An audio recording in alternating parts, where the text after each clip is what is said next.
Voilà. Vous savez ce que c'est ça? J'ai ramené ça. C'est un vieux truc. Très connu, c'était très connu, c'est toujours très connu. C'est un calendrier de méditation quotidienne. Ça s'appelle Les Trésors de la foi de Spurgeon. Les vieux chrétiens connaissent ça. C'est un calendrier de méditation quotidienne, pas comme la bonne semence, c'est-à-dire que c'est un truc perpétuel, quoi. Hein. C'est pour la vie, on va dire. J'ai ramené ça parce que, bon, c'est celui de ma mère qu'elle m'avait passé, ça y a beaucoup servi. En gros, vous connaissez le principe, c'est des versets souvent positifs. Et avec ça, ben, souvent, on dit, on trouve une promesse de Dieu pour nous. Et c'est vrai, moi, ça m'a souvent servi, surtout quand j'étais jeune converti. Il y a des notes de ma mère. Maman, elle était malade. Elle disait, Seigneur, tu vas me guérir avec ce verset. Elle pensait à papa aussi qui avait le cancer, etc. Et parfois, comme ça, certaines promesses se sont accomplies, certaines non, certaines oui. Voilà. Et d'ailleurs, je ne suis pas là pour faire de la pub, mais si vous ne l'avez pas, vous pouvez l'acheter, c'est très très bien. Voilà.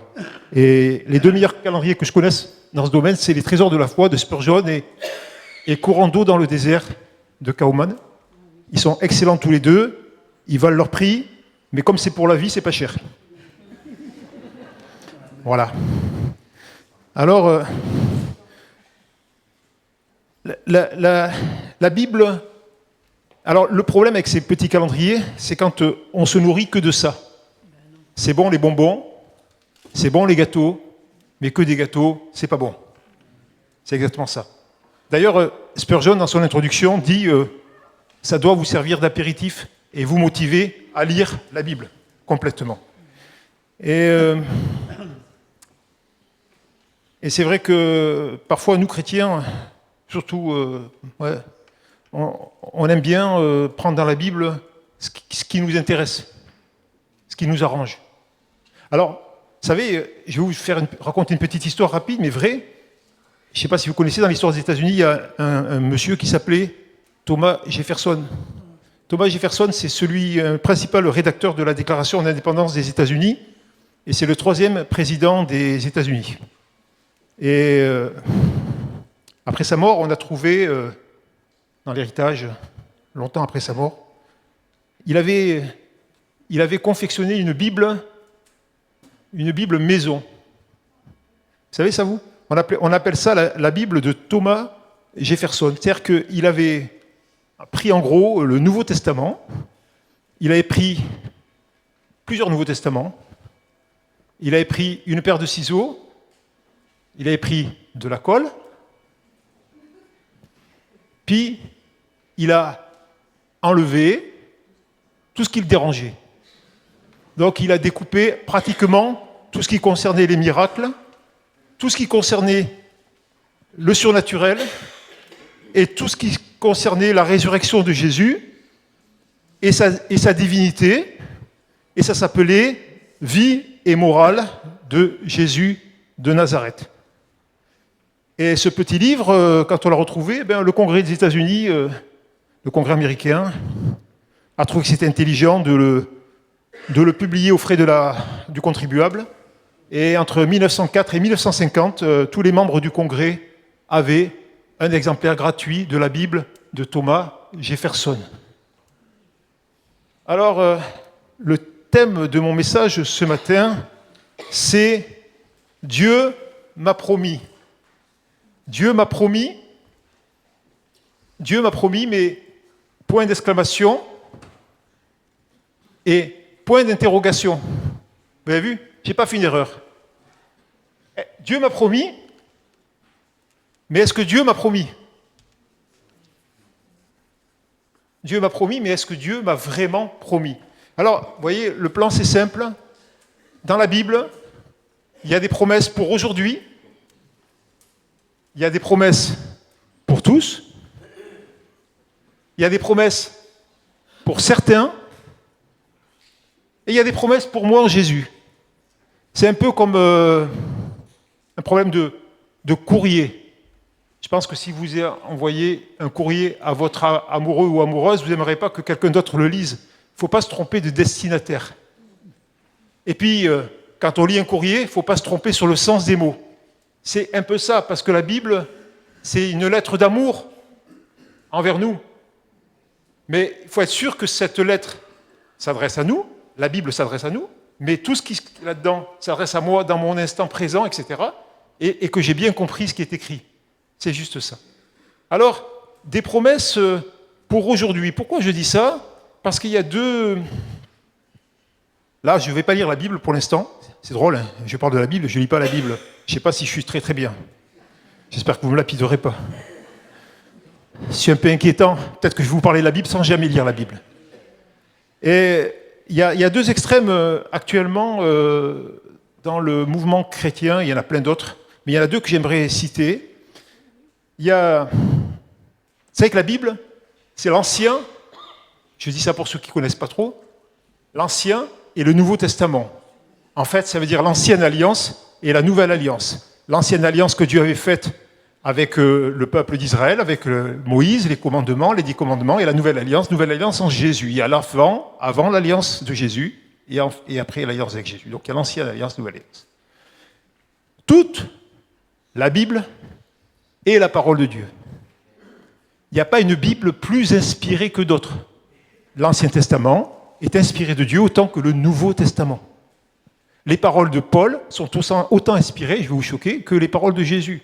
Toute la Bible est la parole de Dieu. Ce n'est pas le débat. Mais il y a deux extrêmes qui disent... il y en a qui prennent l'Ancien Testament et qui prennent tout sans discernement et qui disent c'est pour nous aujourd'hui chrétiens.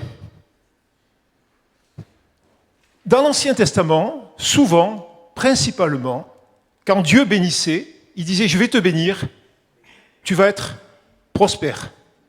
Si tu m'obéis, tu vas être prospère. Si tu m'obéis, si tu respectes ma loi, tu vas être en bonne santé. Tout va aller bien pour toi. Il n'y avait pas que ça, mais c'était beaucoup ça. Il n'y avait pas que ça, mais c'était beaucoup ça. Et le problème, pourquoi je vous parle de ça? C'est quand un chrétien prend cela et dit c'est pour moi aujourd'hui. Oh, j'ai lu dans l'Ancien Testament que Dieu a promis que je prospérerai, que je serai riche, que si je suis béni, je serai riche. Amen, si tu es riche, gloire à Dieu. Dieu m'a promis que je serai toujours en bonne santé. Dieu m'a promis que tout ira bien pour moi, que j'aurai une réussite formidable. Quand on lit le Nouveau Testament, quand on lit que la venue de Jésus, on s'aperçoit que la vie avec Christ, ce n'est pas tout à fait ça.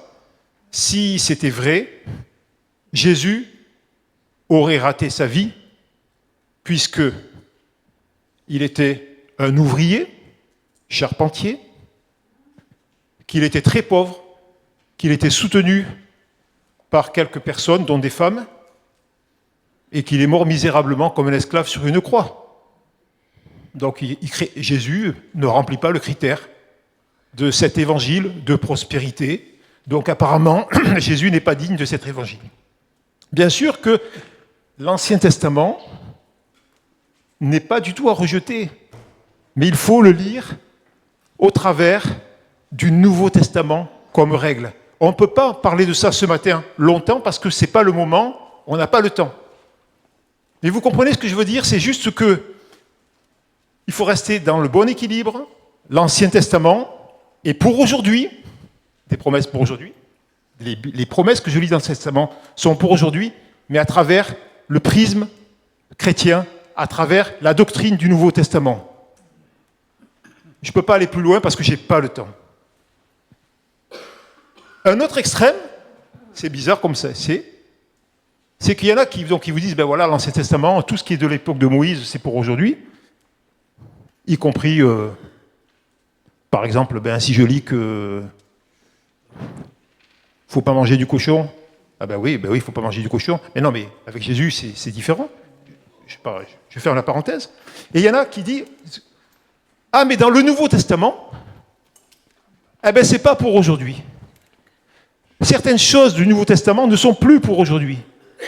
Et ils disent, ah oui, mais le surnaturel, je reviens à la Bible de Jefferson, les guérisons, les dons spirituels, le parler en langue, le baptême du Saint-Esprit, Ah mais c'est fini. C'est plus pour maintenant, c'est périmé parce que la Bible est venue, la Bible est parfaite et maintenant tout ça c'est périmé. Sauf que la Bible n'a jamais dit ça. Il n'y a aucun verset qui justifie ça. Et que l'histoire de l'Église, constamment, depuis les premiers siècles jusqu'à maintenant, contredit complètement cette théorie. Donc, toute la Bible, tout ce que Dieu dit dans la Bible, est actuel pour aujourd'hui. Ce n'est pas périmé. Ce n'est pas périmé du moment que je le lis de la bonne façon. Je dis aussi que c'est des promesses pour tous. Dans la Bible, il y a des promesses pour tous. Alors, il y a beaucoup de promesses. Il y en a qui disent, oh là là, il y a plein de promesses. Il y en a qui vous disent qu'il y a 30 000 promesses. Je ne sais pas combien j'ai entendu des chiffres. Je ne sais pas. Franchement, je crois que c'est pas possible de compter les promesses de Dieu dans la Bible. C'est impossible, il y en a trop. C'est impossible de faire un dénombrement. Mais je vous en lis quelques-unes juste comme ça, qui sont... tu peux faire apparaître les versets, ça me fera gagner du temps. Donc, quelques promesses qui sont pour tous, que vous connaissez, la plupart des chrétiens, je ne vais rien vous apporter. Jésus a dit en vérité, je vous le dis, celui qui écoute ma parole et qui croit à celui qui m'a envoyé a la vie éternelle. Et ne vient point en jugement, mais il est passé de la mort à la vie. C'est une promesse pour tous ceux qui sont venus à Jésus, tous ceux qui ont accepté Jésus, ils sont sûrs d'avoir la vie éternelle, ils ne passeront pas en condamnation, ils n'iront pas en enfer, ils sont sûrs d'avoir la vie éternelle. Est-ce que tu es sûr ce matin d'avoir la vie éternelle ? Si tu ne peux pas dire Amen, accepte Jésus ce matin dans ta vie et tu auras cette... Le verset suivant que j'ai choisi, c'est Jean 14, 27, que tout le monde connaît par cœur. Je vous laisse la paix, je vous donne ma paix. Il faut l'apprendre par cœur. Ah ouais. Moi qui étais dépressif quand j'étais pas chrétien, je peux vous garantir que ce verset, quand je l'ai découvert, je l'ai appris par cœur. Et quand il est devenu réalité, c'est encore mieux. Parce que j'ai une bonne nouvelle pour vous. J'ai oublié de vous dire, excusez-moi, la Bible est une puissance de Dieu qui devient réalité. Les paroles de Dieu qu'on lit, qu'on croit, deviennent une réalité dans notre vie concrète. Et quand je lis, je vous laisse ma paix, je vous donne ma paix, c'est Jésus qui a dit ça, c'est pas moi qui vous laisse ma paix. C'est Jésus. Je vous laisse la paix, je vous donne ma paix. Je ne vous donne pas comme le monde donne, parce que le monde est un voleur. Que votre cœur ne se trouble point, ne s'alarme pas. Quand je suis dans l'angoisse, que je suis dans la tristesse, que je suis inquiet, quand je crois que Jésus me donne la paix s'installe. Et c'est pas une paix... Excusez-moi, je n'avais pas prévu de vous en parler, mais je pense que je suis bien placé pour vous en parler, parce que je sais ce que c'est l'angoisse au niveau top. La paix de Dieu, c'est une paix incroyable qui n'a rien à voir avec la paix des trucs un peu, vous savez, un peu mystiques, ésotériques, yoga ou je sais pas, voilà, toutes ces choses-là où on essaye d'arriver à une paix, mais en fait... Cette paix-là qu'on a par ces techniques, je ne critique pas ceux qui essayent, parce que quand on n'a pas la paix, on cherche. On cherche. On n'est pas là pour juger. Moi aussi, j'ai cherché. Moi aussi, je me suis tourné vers l'ésotérisme quand j'étais pas chrétien. Moi aussi, je me suis tourné vers des trucs de bouddhistes, etc. Tout ça, j'ai connu. Sauf que ça ne m'apportait pas la paix. Et quand on arrive à une espèce de paix comme ça, en fait, on s'aperçoit que dans la réalité, ça ne tient pas. Et quand on a la paix de Jésus, en fait, on a une personne en nous qui s'appelle Jésus, qui est en nous, qui nous donne la paix, qui donne quelque chose de tellement solide que on passe des événements compliqués et on dit mais c'est pas normal, je suis vraiment pas normal, il y a un truc qui tourne pas rond dans ma tête, comment ça se fait que je suis en paix alors que je devrais être angoissé et inquiet? Et c'est là qu'on voit qu'il y a un truc qui est pas normal, qui vient de Dieu, parce qu'on dit mais non, je plane pas, je connais ma situation, je l'ignore pas. Mais la paix est là. Amen. La paix de Dieu, c'est donc pas ignorer la situation, mais c'est l'affronter en face avec Jésus. Un autre verset, Jean 10, 29, qui nous dit, Jésus parle de ses brebis, les brebis c'est nous, c'est les chrétiens, il dit, mon Père qui me les a donnés est plus grand que tous, et personne ne peut les ravir. Les ravir, ça veut dire personne ne peut les voler, ne peut les enlever. C'est un peu du vieux français ça. Personne ne peut les enlever de la main de mon Père. Personne ne peut les arracher. C'est bon ça, de savoir ça. Quand tu as peur de ne pas tenir, tu sais que Dieu te tient. Jésus s'est engagé à te tenir. Je n'ai pas la force.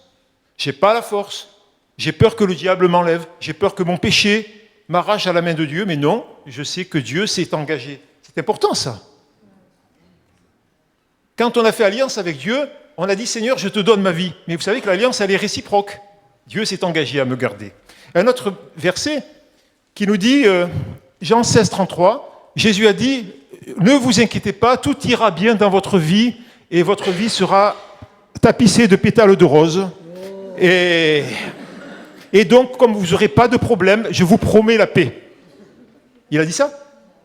Il a dit, je vous dis ces choses afin que vous ayez la paix en moi. Vous aurez des tribulations, vous aurez plein de problèmes. Vous aurez plein de problèmes. Jésus t'a promis que tu auras plein de problèmes si tu lui appartiens. Je ne vous demande pas de dire Amen. Mais prenez courage, j'ai vaincu le monde. Prenez courage, j'ai vaincu le monde. Ça ne vous fait pas du bien de savoir que vous êtes du côté du vainqueur, du plus grand? Alléluia. Nous sommes du côté du plus fort, du plus grand. Il a dit aussi, acte 2, 39, et ça parle souvent du Saint-Esprit comme une promesse. La promesse du baptême du Saint-Esprit est pour vous, pour vos enfants. C'est l'apôtre Pierre qui parle à ces gens assez contemporains. Il leur dit, la promesse est pour vous, pour vos enfants et pour tous ceux qui sont au loin, en aussi grand nombre que le Seigneur notre Dieu les appellera. Il y a une promesse pour toi. Si tu n'es pas encore baptisé du Saint-Esprit, le Seigneur te dit que tu peux. La promesse est aussi pour toi. Tu peux recevoir ce revêtement de puissance du Saint-Esprit. Et je ne vais pas les passer toutes. Et une dernière, Jacques 1,12. Heureux l'homme qui supporte patiemment la tentation. Alors, heureuse la femme, je précise aussi. Car après avoir été éprouvé, il recevra la couronne de vie que le Seigneur a promise à ceux qui l'aiment. Le Seigneur nous a promis une couronne là-haut au ciel. C'est-à-dire une récompense parce que nous avons tenu avec lui, parce que nous avons persévéré avec lui. Est-ce que c'est pas beau de savoir ça? Amen. On ne va pas passer le dernier, c'est pas la peine. Mon deuxième point, mon troisième, plutôt, c'est plus difficile. Des promesses pour certains. Alors, je ne veux pas vous troubler parce qu'on va toucher des problèmes un peu touchy, comme ils disent. Des promesses pour certains. Ça veut dire que Dieu peut me donner une promesse pour moi à un moment de ma vie, mais peut-être qu'à un autre moment, elle n'est pas pour moi. Dieu peut donner une promesse à quelqu'un, mais peut-être qu'elle n'est pas pour moi. Ou peut-être qu'elle est pour moi et pas pour lui. La Bible, c'est un livre vivant où Dieu nous parle par son Saint-Esprit et il est capable d'éclairer notre cœur, un verset, un passage, d'une façon surnaturelle pour que nous nous rendions compte que tout d'un coup, en lisant ce passage, ça s'adresse à moi personnellement. Alors, je vais prendre juste 2 exemples qui sont difficiles, mais que j'ai à cœur de vous parler parce qu'ils sont sujets de trouble. 2 sujets. Le sujet de la guérison divine, et après on verra le deuxième. Alors, Ésaïe 53, verset 5. C'est un sujet sur lequel je réfléchis depuis des années. Depuis, je sais pas, des années. Alors, verset même... ouais. Donc ça parle de la croix, c'est une prophétie de Ésaïe, du prophète Ésaïe, 700 ans à peu près avant la venue de Jésus. Et Ésaïe a prophétisé la venue de Jésus, il a prophétisé sa crucifixion d'une façon très précise. Certainement le passage le plus précis de l'Ancien Testament sur la croix, sur la crucifixion, au point que certains ont nommé Ésaïe 53 le 5e évangile. Et il dit à un moment, il était Jésus, mais il était blessé pour nos péchés, brisé pour nos iniquités, le châtiment qui nous donne la paix est tombé sur lui, et c'est par ses meurtrissures que nous sommes guéris. Et un dernier passage, dans le Nouveau Testament, Matthieu 8, 17, mais verset 16 même, on peut remonter juste au-dessus, le verset d'avant. Le verset 16. Le soir, on amena auprès de Jésus plusieurs démoniaques. Il chassa les esprits par sa parole. Et il guérit tous les malades. Je suis sûr que vous auriez aimé être là, à ce moment-là. Moi, j'ai souvent rêvé à ça, je vous le dis. Qu'est-ce que j'aurais aimé être à Capernaum ce jour-là? Non, mais parce qu'en plus, on ne se rend même pas compte. Hein. La Bible, elle est très sobre. Hein. Elle ne fait pas de cinéma, elle ne fait pas de chichi. Mais quand Jésus il guérissait tous les malades. C'est-à-dire qu'il y avait des estropiés, il y avait des gens, peut-être qu'il leur manquait une jambe, qui avait la jambe qui avait repoussé. Hein. Des trucs comme ça. Il se passait des trucs de fou. On ne se rend même pas compte. Parce que la Bible ne fait pas de chichi. Il guérit tous les malades, afin que s'accomplisse ce qui avait été annoncé par Ésaïe le prophète. Il a pris nos infirmités et il s'est chargé de nos maladies. Je crois à la guérison divine. Je crois que Jésus, en mourant à la croix, a payé pour mes péchés et pour les maladies. Et ce texte de Ésaïe 53 parle bien de maladie. Il y a des gens dans certains milieux qui essayent de contourner la difficulté en disant que ça ne concerne pas la maladie, mais non, rien ne peut. D'ailleurs, la preuve, c'est que Matthieu 8, 17 démontre bien que Jésus a guéri les malades en accomplissant cette prophétie d'Ésaïe 53. Donc on ne peut pas passer à travers. Jésus, et c'est bien, a apporté toutes sortes de maladies à la croix. Ça veut dire que par son sacrifice, je peux me prévaloir d'une guérison sur toutes sortes d'infirmités physiques, mentales, spirituelles. Vous dites pas Amen? Amen. Eh oui. Alors, le temps des miracles n'est pas passé. Alors, il est vrai que on aimerait en voir plus. Et que Dieu nous donne tant des miracles. En fait, actuellement, il y a beaucoup plus de miracles dans les pays où l'Église est persécutée que dans l'Église du monde libre, occidental. En Chine, il y a à peu près 100 millions de pentecôtistes. 100 millions. 100 millions de pentecôtistes. Chrétiens pentecôtistes. Ils sont pratiquement tous pentecôtistes. Il faut savoir que quand la Chine, avant la venue du communisme, dans le 19e siècle, la Chine a été évangélisée par des centaines, des milliers de missionnaires anglo-saxons principalement, qui avaient très peu de résultats et dont la plupart ne croyaient pas du tout que Jésus pouvait encore guérir les malades aujourd'hui. Ils pensaient que c'était fini, c'était pour le passé. Ils ont évangélisé honnêtement, ils ont beaucoup souffert, certains ont été martyrs. Ils ont évangélisé la Chine, et il y avait très peu de chrétiens chinois à l'époque. Puis il y a eu la venue de Mao Tse-tung, et avec cette venue, il y a eu la persécution, les missionnaires ont été expulsés, et la plupart des pasteurs sont partis en camp de travail, et l'Église s'est retrouvée sans berger, sans leader. Et les chrétiens se sont retrouvés face aux difficultés. Et là, ils ont commencé à voir des miracles, des miracles, des miracles, des miracles, toutes sortes de miracles. Et ils ont vu dans la réalité que le temps des miracles n'était pas passé. Mais ça pose des problèmes, parce que est-ce que je peux dire que parce que Jésus a porté mes maladies à la croix, je suis sûr que je vais être guéri. Il est obligé de me guérir. Et s'il ne me guérit pas, où est le problème? Alors, il y en a dans les mouvements de guérison qui ont poussé la doctrine au point extrême et ils ont dit, écoutez, c'est simple. Jésus a porté, petit a, Jésus a porté mes maladies à la croix. Petit b, tu n'es pas guéri. Explication 2. Une ou deux. Explication 1. C'est ta faute, tu n'as pas la foi.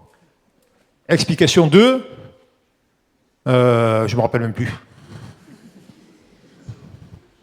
Explication 2, c'est parce que tu as péché. Au point qu'il y avait une femme qui avait un grand ministère de guérison, très grand, dont le mari, malheureusement, était gravement malade, et lui, il n'était pas guéri. Elle lui disait, c'est ta faute, c'est parce que tu n'as pas la foi. Sympa pour le mari. Alors, je crois que la Bible, elle a une explication beaucoup plus claire et beaucoup plus simple à ce problème douloureux qui est là, qui peut faire du mal.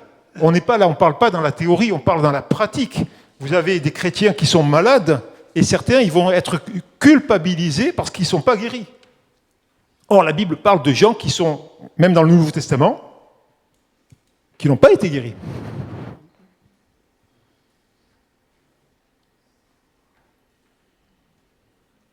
Alors, voilà ce que je crois, je ne vous impose pas ma version. Voilà ce que je crois, vous en faites ce que vous voulez. Déjà, ce qui est sûr, c'est quand on vient à Dieu avec sa maladie, on s'approche d'un Dieu d'amour. On cherche un Dieu d'amour. On ne cherche pas forcément une guérison. Je veux dire par là, il y en a qui vous bourrent le crâne avec des techniques de foi. Ils disent, faut que tu aies la foi, faut que tu aies la foi, comme si c'était une machine, comme si c'était une énergie... non. Non. Je crois, Seigneur, viens au secours de mon incrédulité. Et parfois, Jésus dit, l'apôtre Jacques dit, si quelqu'un est malade, qu'il appelle les anciens, et que les anciens éloignent d'huile le malade, et la prière de la foi guérira le malade. La prière de la foi, de quelle foi? La prière de la foi des anciens, pas la prière de la foi du malade. Alors déjà, c'est la faute à qui? La faute au malade ou la faute à celui qui a prié pour le malade? Pas si simple que ça. Méfiez-vous toujours des réponses toutes faites. Et je crois, si on m'avait dit ce que je vous dis, si on me l'avait dit il y a 30 ans, je suis un vieux pentecôtiste, j'aurais hurlé, j'aurais dit, mais non, c'est faux. Donc vous avez le droit d'hurler, de dire c'est faux. Je crois qu'à la croix, le problème de mon péché a été réglé. J'ai été pardonné. J'ai été libéré de mon péché. Mais j'en aurais fini avec le péché que quand je serai au ciel. J'aurai toujours des problèmes avec le péché sur la terre. Malgré que Jésus a porté mes péchés à la croix, il a porté mes péchés, mais son œuvre a commencé en moi sur la terre, mais elle se terminera parfaitement au ciel. Et je crois que de la même façon, Jésus a commencé son œuvre en ce qui concerne mon corps sur la terre, mais que même si je suis malade ici-bas, ce qui est sûr que là-haut, j'aurai un corps parfait, ressuscité, glorifié, parce qu'on sera avec un corps, on ne sera pas que des purs esprits, et que là-haut, ce qui est sûr, c'est que je serai sans maladie. Amen. Alors, c'est pas pour dire, comme certains, tu seras en bonne santé là-haut, alors tu ne peux pas réclamer la guérison ici-bas. Bien sûr que tu peux demander la guérison, mais tu peux demander la guérison au Seigneur dans la liberté de l'amour, sans fausse culpabilité. Dans la liberté, en arrêtant de te torturer la cervelle pour dire pourquoi Dieu ne m'a pas guéri. Donc c'est des promesses pour certains. Si je lis la Bible et qu'à un moment le verset me percute et que je lis « Jésus a porté mes maladies à la croix », je suis guéri. Je peux être guéri. Je connais un vieux pasteur sur la Côte d'Azur. Ça s'est passé il n'y a pas longtemps. Sa femme, elle a été diagnostiquée grave, certain, Alzheimer. Elle oubliait tout, elle a été diagnostiquée, prouvée, vérifiée, cliniquement, tout ce que vous voulez. Alzheimer. Un jour, elle était au culte, je crois bien, au culte de son église. Et dans son esprit, elle a vu, comme pas une vision, mais elle a vu Jésus couronné d'une couronne d'épines. Vous savez comme c'est écrit dans la Bible, il y avait une couronne d'épines quand on s'est moqué de lui. On y a mis une couronne d'épines pour se moquer de lui. Et elle a vu comme si cette couronne d'épines, c'était la malédiction sur son cerveau, que Jésus avait porté sa malédiction, sa maladie, et elle a été guérie instantanément et complètement et définitivement. C'est ça la différence. C'est ça la différence. Un deuxième truc sur lequel je veux passer rapidement, parce que j'ai un point important pour finir, et malheureusement l'horloge va vite, et je vous certifie qu'à midi pile, j'aurai fini, ou plus tard. Déjà, ça fait long, hein. Je me suis porté 3/4 d'heure. Alors, je vais juste, vite. Tu seras sauvé, toi et ta famille. Crois au Seigneur Jésus et tu seras sauvé, toi et ta famille. C'est ce que l'apôtre Paul a dit au gardien de prison de la prison de Philippe. Il lui a dit, tu seras sauvé, toi. Crois au Seigneur Jésus et tu seras sauvé, toi et ta famille. Est-ce que c'est une promesse universelle ou est-ce que c'est une promesse personnelle? C'est le même problème. L'apôtre Paul a parlé à une personne. Ce n'est pas parce que c'est écrit dans la Bible que quand je lis ça, ça s'adresse à tout le monde. Puisque le même apôtre, dans ce cas-là, il est contradictoire. Il a dit, le même qu'a dit ça, le même. Il a dit aux Corinthiens, dans la première aux Corinthiens, chapitre 7, verset 16, « Car sais-tu, femme, si tu sauveras ton mari, ou sais-tu, mari, si tu sauveras ta femme ?» Alors, c'est quoi ça? Paul, t'es incrédule?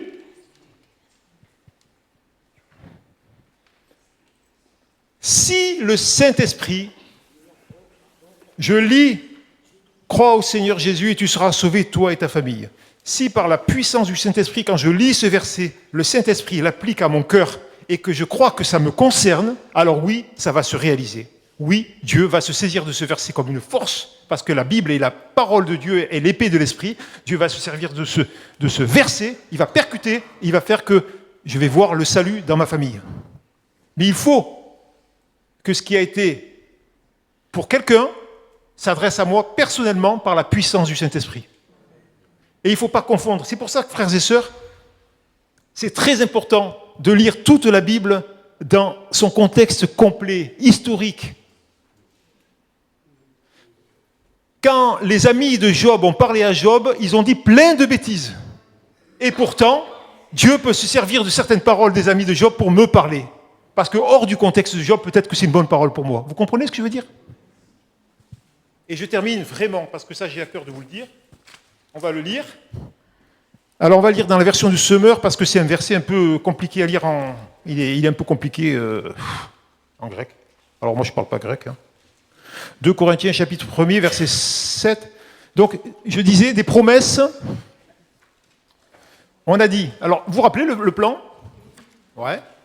Alors, des promesses pour aujourd'hui, des promesses pour tous, des promesses pour certains, et des promesses pour moi en Jésus. Pour moi en Jésus. Ah, il y a un problème, on ne voit plus rien, ça ne fait rien, sinon je le lis. 2 Corinthiens chapitre 1er, verset 17.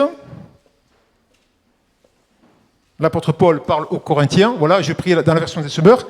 En formant ce projet, ai-je fait preuve de légèreté, ou bien mes plans seraient-ils inspirés par des motifs purement humains, en sorte que lorsque je dis oui, cela pourrait être non. Continue, vas-y. Aussi vrai que Dieu est digne de confiance, je vous le garantis, la parole que nous avons adressée n'est pas à la fois oui et non, vas-y, car Jésus-Christ, le Fils de Dieu, que moi-même, comme Silas et Timothée nous avons proclamé parmi vous, n'a pas été à la fois oui et non, en lui était le oui, et dernier verset, car c'est en lui que Dieu a dit oui à tout ce qu'il avait promis, retenez ça, car c'est en lui que Dieu avait dit, en Jésus, que Dieu a dit oui à tout ce qu'il avait promis, aussi est-ce par lui que nous disons oui, amen, pour que la gloire revienne à Dieu. C'est compliqué, hein? Alors, je fais clair, je fais court. L'apôtre Paul avait promis aux Corinthiens d'aller les voir. Il n'a pas tenu parole parce qu'il n'a pas pu. Il n'a pas pu y aller. Et les Corinthiens lui ont dit, certains, qui n'aimaient pas beaucoup l'apôtre Paul, ils ont dit, l'apôtre Paul, il n'est pas de parole, il n'est pas fiable. Il est obligé de se défendre. C'est pas sympa des fois les gens à l'époque. Hein. Le gars, il n'a pas pu aller les voir, il dit, non, c'est sa faute, il n'était pas fiable, il n'est pas de parole, il raconte n'importe quoi, il dit oui et non en même temps. Et alors, pour se défendre, il dit, non, je ne suis pas instable, Je ne dis pas oui et non en même temps. C'est pas du en même temps, c'est pas la politique. Il dit, je ne suis pas instable. Et de la même façon que Dieu est fidèle, Dieu ne dit pas oui et non en même temps, mais Dieu est clair. Quand il dit oui. Quand il dit non, il dit non. De la même façon, je dis oui ou non. Et de la même façon que Dieu est clair et que mon message n'est pas un message ambigu, c'est un message clair qui dit oui, c'est oui. Et là, il dit, c'est ça qui m'intéresse, c'est en Jésus-Christ que Dieu dit oui à toutes ses promesses. Et je voudrais juste vous dire ça, c'est que Jésus est la clé, la garantie des promesses que Dieu nous donne. Parce que Jésus a prouvé que Dieu tient parole. Jésus, en venant sur la terre, en mourant sur la croix, en ressuscitant, a prouvé que Dieu tient son engagement de nous sauver de notre péché. Et il est la garantie, il est celui qui est la clé des promesses. Et c'est pour ça qu'après l'apôtre Paul dit, et alors nous disons oui, nous disons amen. Et comment c'est écrit exactement? C'est en lui que le amen est... Alors je le reprends parce que sinon ça ne va pas le faire. Il faut quand même qu'on lise la Bible. Hein. Sinon vous allez me le reprocher. Alors, pour tout ce qui concerne les promesses de Dieu, c'est en lui qui est le oui. C'est pourquoi encore l'amen par lui est prononcé par nous.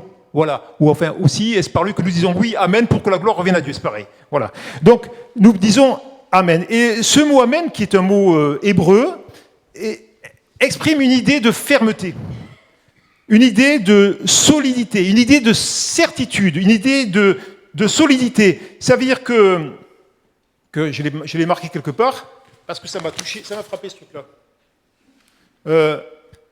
Ce amen, ça veut dire on peut compter dessus, on peut avoir confiance. On est dans un monde de mensonges. On n'a plus confiance en personne. On n'a plus confiance dans les autorités, on n'a plus confiance dans les politiques, on n'a plus confiance dans la communication, dans ci, dans ça. Les gens, ils n'ont plus confiance. On est dans un monde de menteurs. On est dans un monde d'intelligence artificielle. On est dans un monde où il n'y a que du faux partout. Il y a du faux. On ne sait plus ce qui est vrai, ce qui est faux. Nous avons une bonne nouvelle. Dieu n'est pas un menteur. Dieu est vrai. En Jésus, il a prouvé qu'il est la vérité, qu'il est fiable, qu'il est de confiance, que peut-être tu as été déçu. Peut-être que tu as été déçu par des engagements qui n'ont pas été tenus. Peut-être que tu as été déçu par des proches. Peut-être que tu as été déçu parce que des promesses n'ont pas été tenues.